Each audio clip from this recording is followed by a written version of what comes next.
साहेब की साखी है, ढिग बूढ़ा उतरा नहीं, याई अंदेशा मोहि, सलिल मोह की धार में क्या नींदरी आई तोई।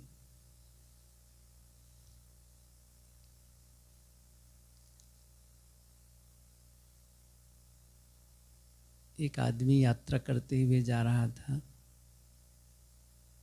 रास्ते में एक नदी पार करनी थी, तो नदी में पानी बहुत था। पार करने लगा, पार कर भी लिया लगभग, लेकिन जब वह नज़दीक पहुंच गया उस पार जाने के लिए तट पर, तट के बिल्कुल नज़दीक, और वहीं डूब गया। इस पार से उस पार पहुंच जाए और बस अब तट को पकड़ना है, ऊपर आना है, उसी समय वह डूब जाए। ढीक का मतलब पास, बिल्कुल पार उतरने की जगह। ढीग बूढ़ा उतरा नहीं, पार नहीं पाए, उतर के उस पार नहीं आए। या ही अंदेशा मोही, साहब वहीं खड़े रहे होंगे। कहते हैं कि मुझे बड़ा संदेह हो गया, सलिल मोह की धार में क्या नींदरी आई तोई। सलिल पानी, इस पानी की धारा में तुम्हें नींद आ गई, इसी के प्रति मोह कर लिए और सो गए और डूब गए। बहुत स्नेहपूर्वक साधकों के लिए बात कहते हैं सद्गुरु की। मनुष्य का जीवन ही एक ऐसा जीवन है जिसमें कल्याण की भूमिका, जिसे कल्याण की भूमिका कहते हैं। और कहते ही नहीं है, एक सच्चाई है तभी कहते हैं, क्योंकि जो स्वतंत्रता मनुष्य को है सोचने और समझने की, वह स्वतंत्रता पशु पक्षियों को नहीं है। वह अपने लिए कोई विकास के लिए निर्णय नहीं लेते हैं, जीवन रक्षा के लिए लेते होंगे बस। कहीं आहार ढूंढना हो तो उनको महसूस हुआ कि भोजन की उधर व्यवस्था होगी, तो उधर वो जाने का निर्णय लेंगे। बारिश हो रही है तो कहीं पर हो सकता है छाया ढूंढ भी लें। जैसे पक्षियों को, कोई कोई पक्षी को देखें घोंसला बनाते हुए, तो ये किस लिए है? जीवन गुजर के लिए, जीवन जीने के लिए निर्णय लेते हैं, लेकिन किसी प्रकार विकास के लिए निर्णय लें ये नहीं। कोई आत्मिक विकास के लिए निर्णय लें यह नहीं है, मनुष्य में है। मनुष्य में विकास की संभावना है, और जहाँ विकास की संभावना होती वहाँ पतन की भी संभावना होती है। अन्यों में न विकास की संभावना है न पतन की संभावना है, इसलिए तो इसे सीढ़ी कहा गया है। सीढ़ी का मतलब एक सीढ़ी जिसमें आप ऊपर भी जा सकते हैं और नीचे भी आ सकते हैं।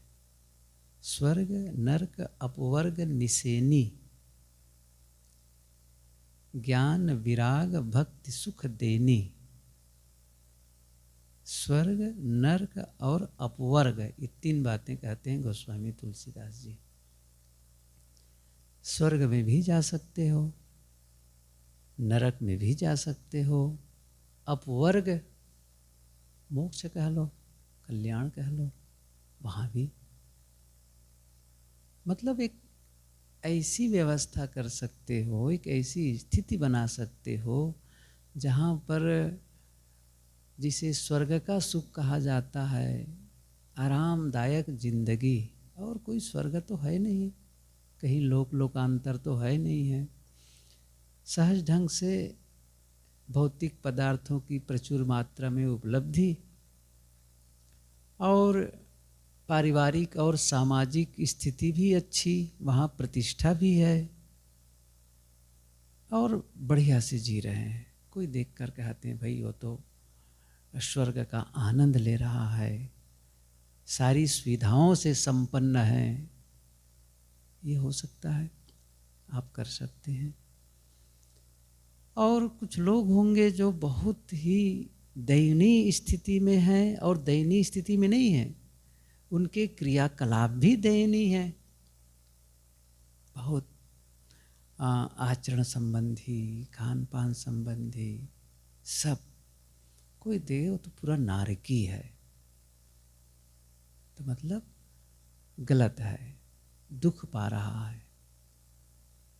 तो ये मनुष्य ही ऐसा कर सकता है, दोनों की संभावना है, और इन दोनों से ऊपर उठ करके गहरी शांति का भी अनुभव कर सकता है।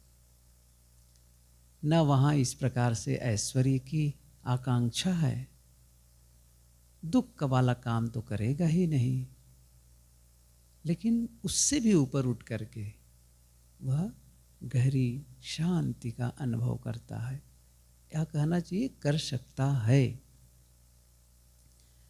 तो बात यहाँ पर यह थी कि मनुष्य कल्याण की भूमिका है, पशु पक्षियों में नहीं है।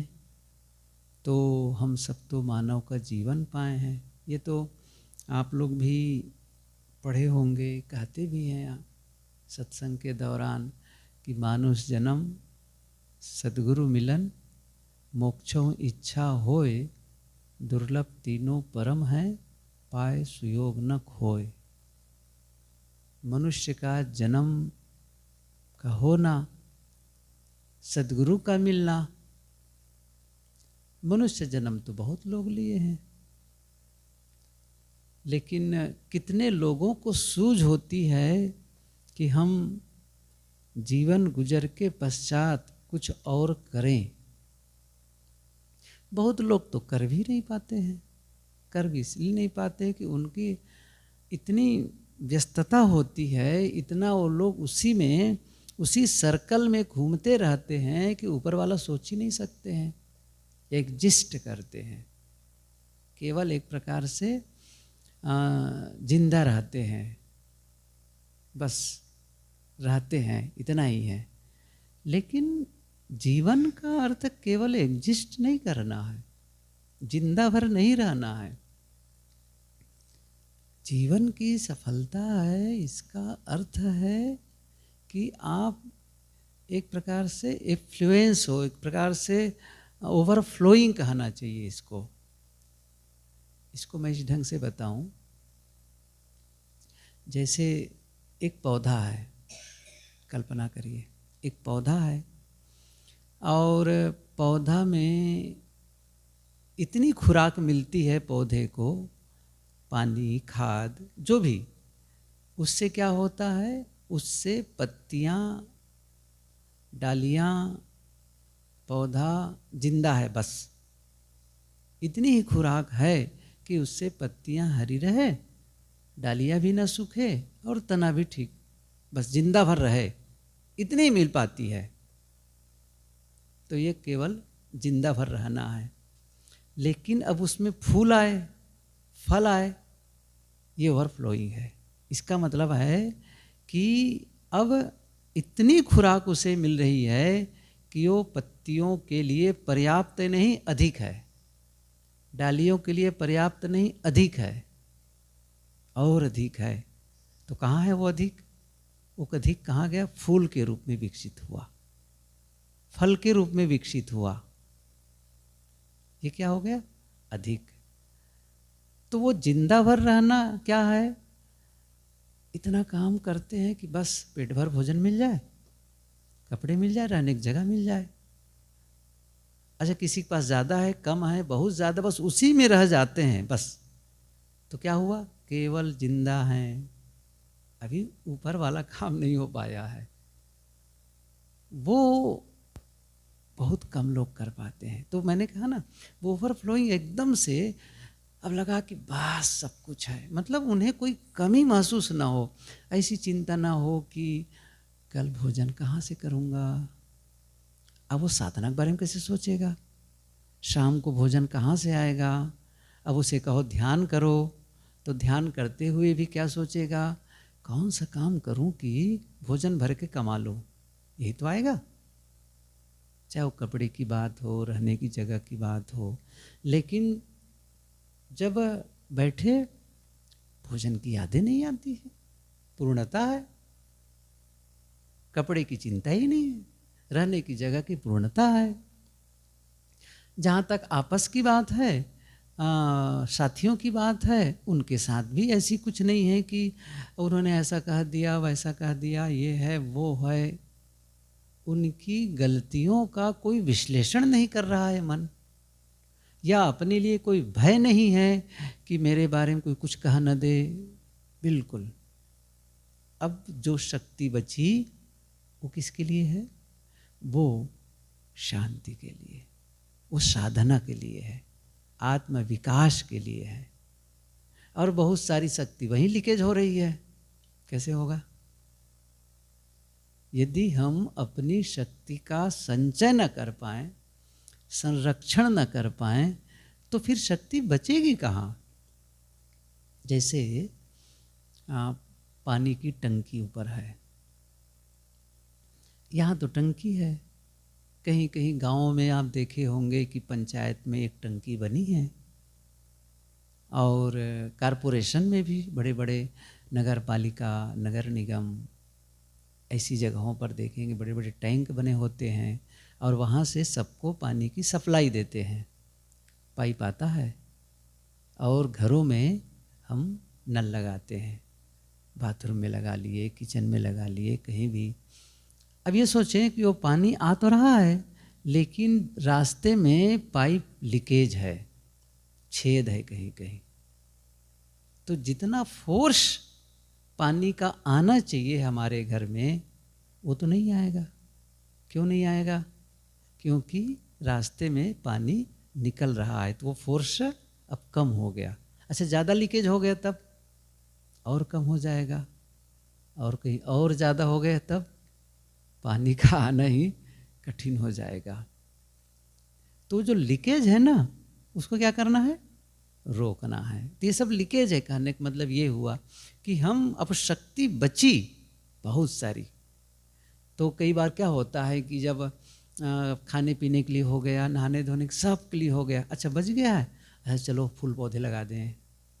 होता है ना, ज़्यादा पानी हो गया तो अब क्या करें, किसी किसी के पास जाओ, बस साहब बस जीवन गुजर के लिए पानी होता है, कहाँ फूल लगाएं, कहाँ खेती करें।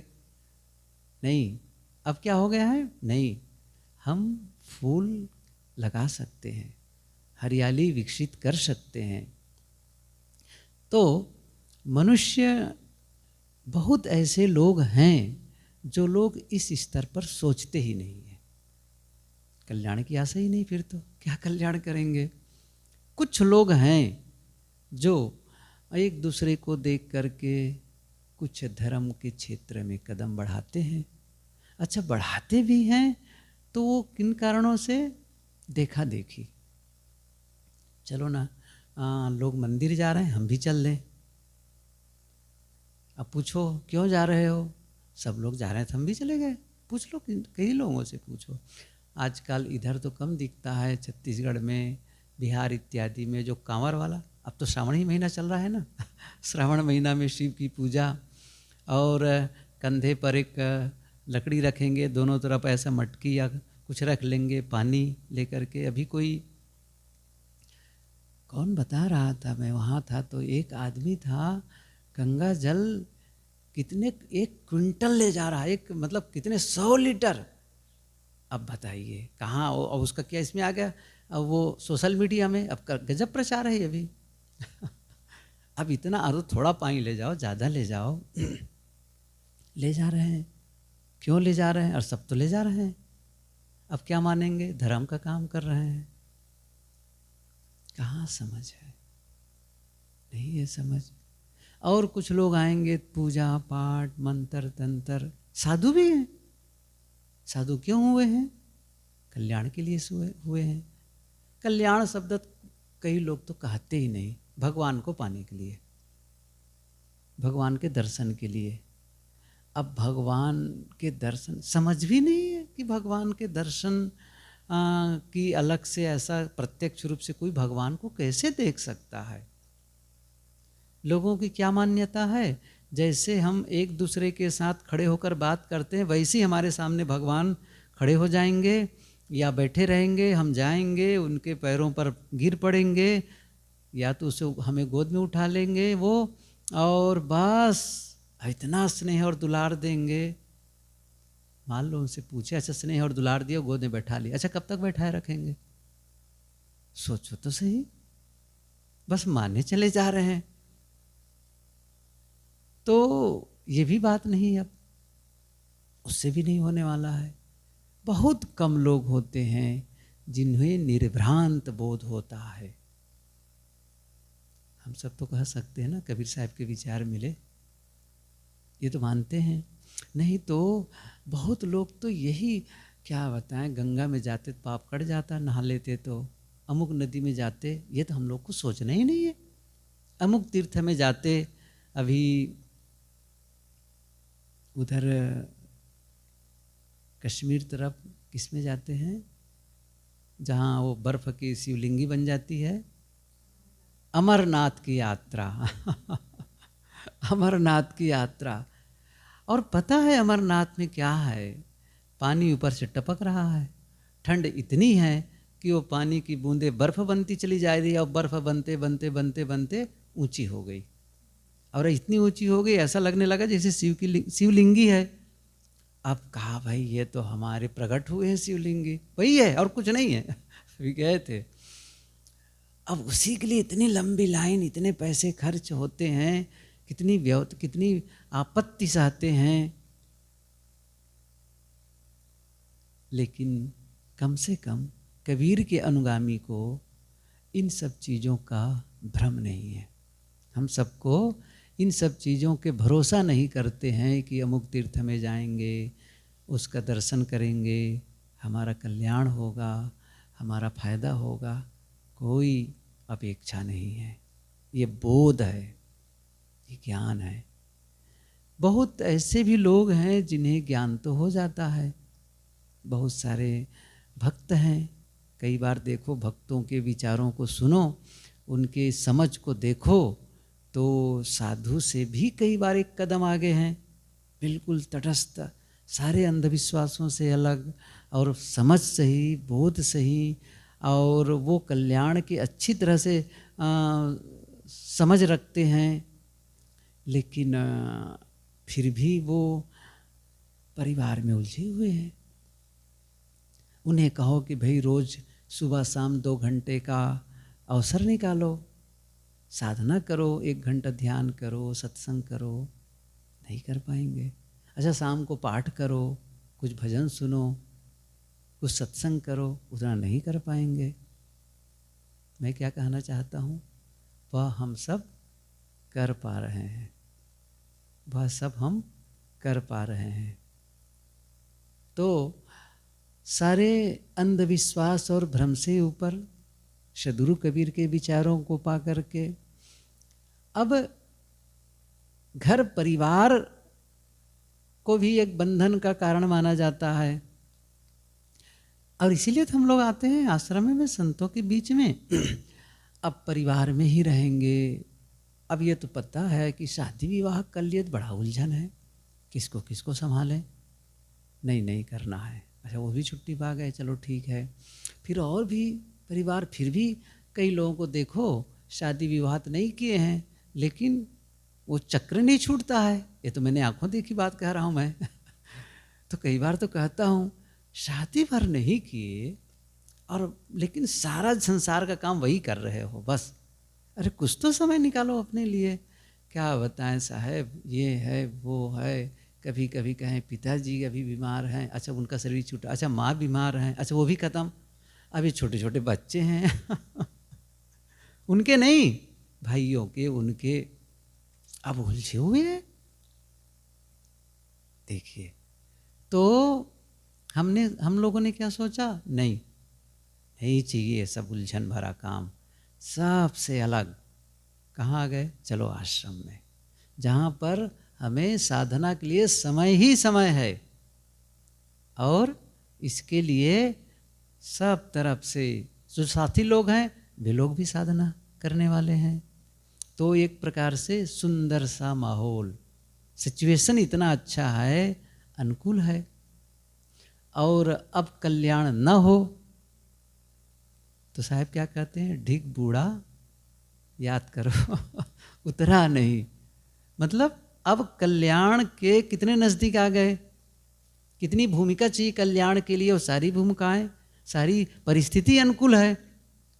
आखिर कोई भी कल्याण के लिए, साधना की सफलता के लिए किन परिस्थितियों को निर्मित करना चाहेगा, क्या आसपास जो वातावरण है कैसा होना चाहिए, और उनकी जो डेली जो रूटीन वर्क है वो कैसे होना चाहिए।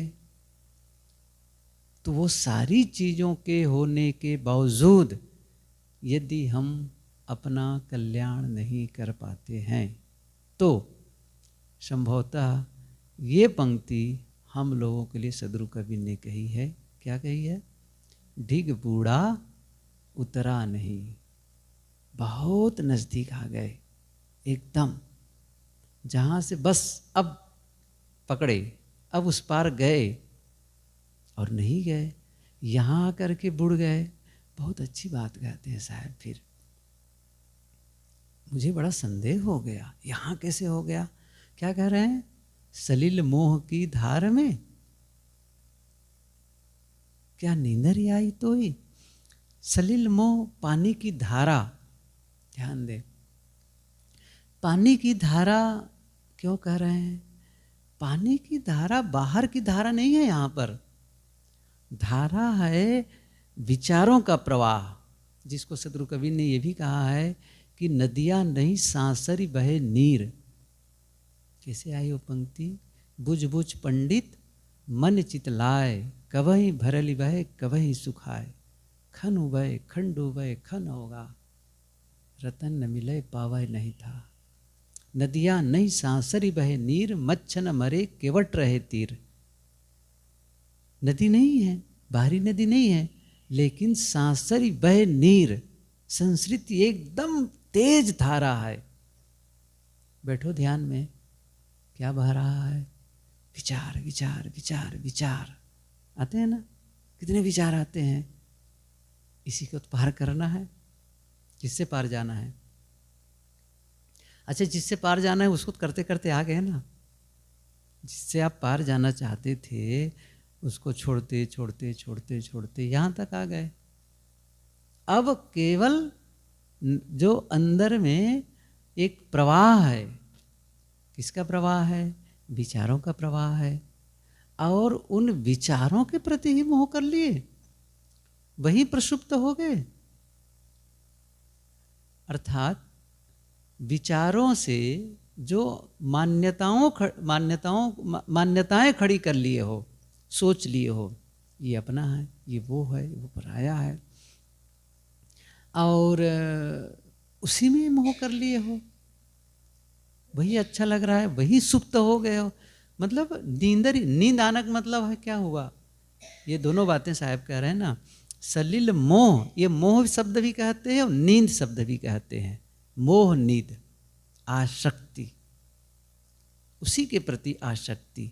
स्थूल नहीं है वो, बाहर से देखा जाए तो कोई स्थूल नहीं है, लेकिन जो हम कल्पनाओं में खड़ा कर लिए हैं, विचारों से ही जिसका जुड़ाव है और उससे इतना एसोसिएट कर लिए हैं,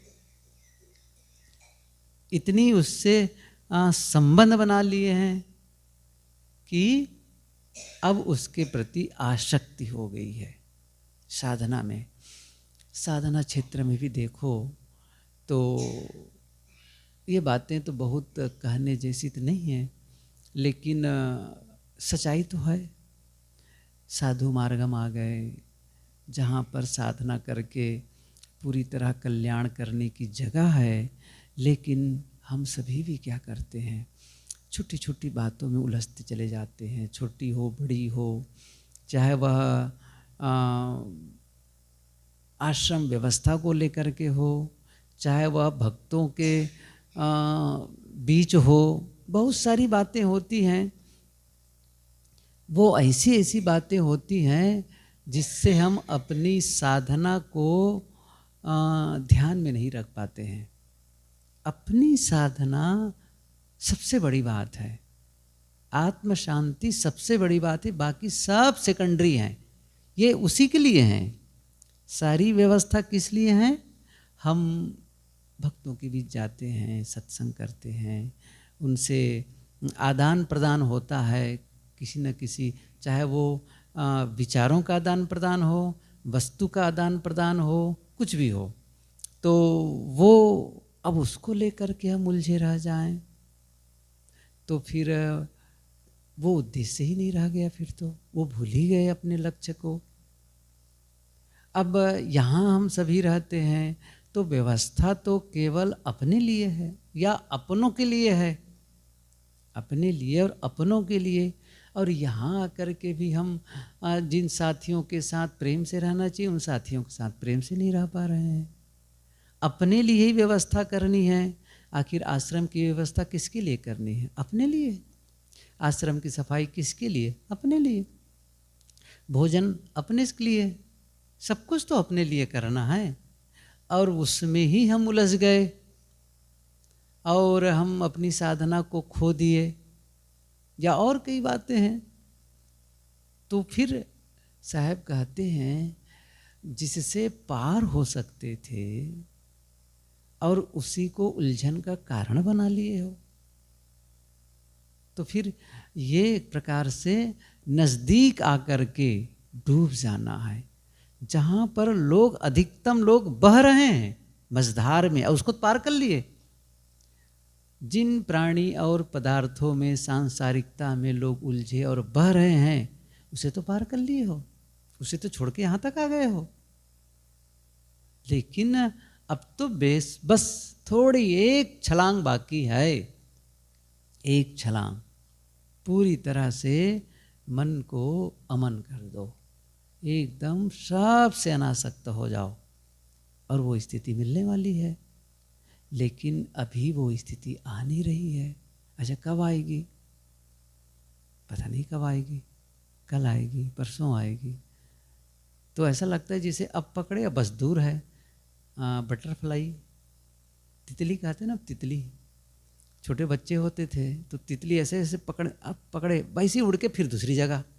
हमको क्या लगता है अब पकड़ लिए, अच्छा उड़ के वहाँ गए, अच्छा फिर गए पीछे पीछे, अब फिर पकड़ना चाहे तब तक फिर उड़ करके वहाँ।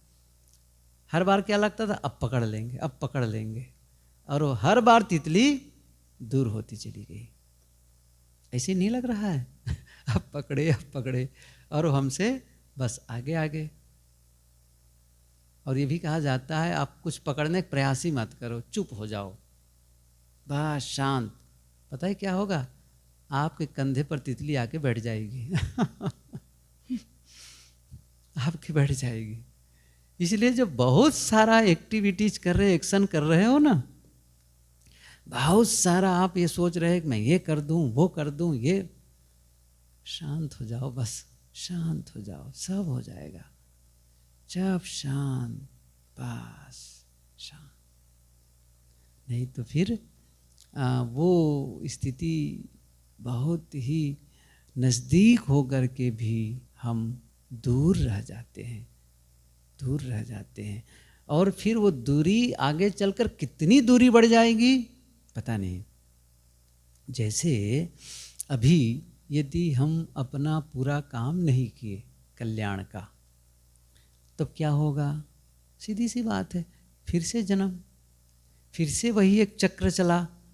अब वो चक्र फिर से शुरू हुआ, अब उसके बाद की परिस्थिति कैसे होगी, क्या होगा, ये मानसिकता फिर से बन पाएगी कि नहीं बन पाएगी, ऐसी भूमिका मिल पाएगी कि नहीं मिल पाएगी, सब क्या है? सब अननोन, अज्ञात, बिल्कुल कुछ भी पता नहीं, वहाँ हम चले जाएंगे।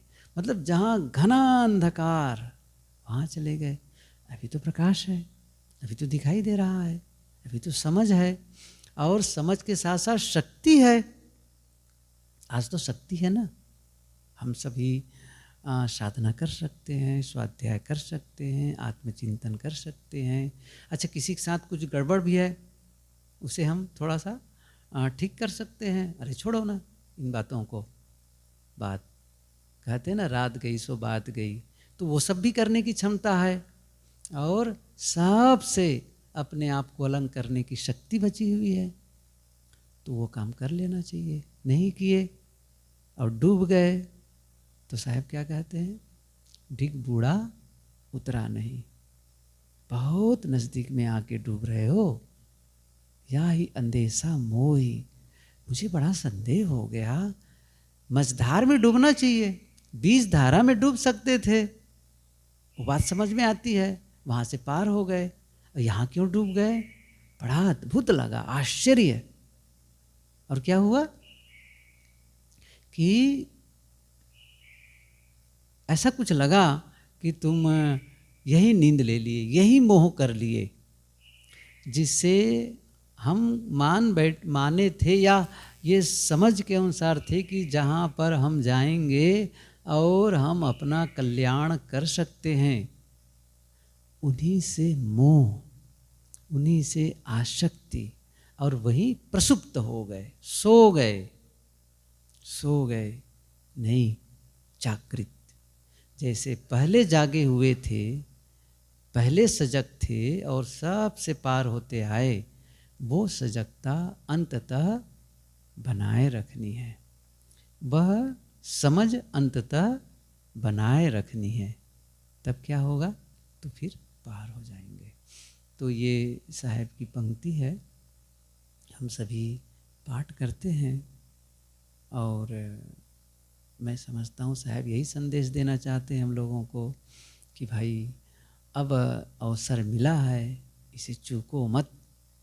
अब की बार जो हो चुकाओ, कहें कबीर ताकि पूरी दाओ। चुकता कर दो, हिसाब रखो मत, सारे लगान पटा दो, नहीं तो फिर से नोटिस आएगी।